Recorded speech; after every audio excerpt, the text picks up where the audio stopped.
இப்போ Sunday special பண்ண வீட்டில் எறா பிரியாணி.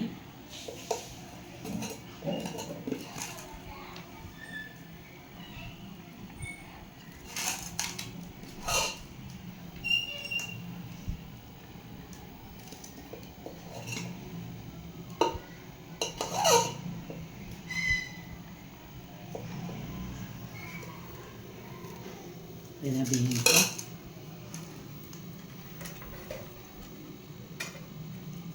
முட்டை பொடி மாஸ்,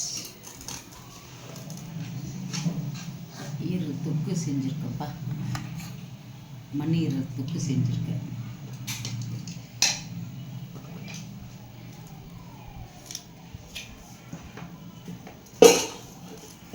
கேசரி செஞ்சுருக்கேன்ப்பா.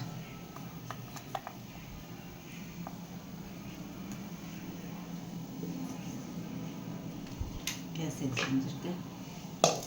கூட எறா வறுவல் பண்ணியிருக்கப்பா. எறா வறுவல் பண்ணியிருக்கேன். இதுதான்ப்பா இந்திய ஸ்பெஷல். எறா பிரியாணி, கேசரி, முட்டை, ஈரல், மண் ஈரல் தொக்கு வச்சுருக்கேன்ப்பா. எறா வறுத்துருக்கேன்ப்பா. இதான்ப்பா நம்ம வீட்டில் இன்றைக்கி சமையல் ஸ்பெஷல். வாங்க சாப்பிட்லாம். எப்பா எல்லாம் வீடியோ பார்க்குறீங்க, லைக் பண்ண மாட்டேன்றீங்க. டபுள் டச் பண்ணிங்கனாலுமே ஸ்க்ரீனில் லைக் ஆகிடும். ஷேர் பண்ணுங்கள், சப்ஸ்கிரைப் பண்ணுங்கள். தேங்க்யூ.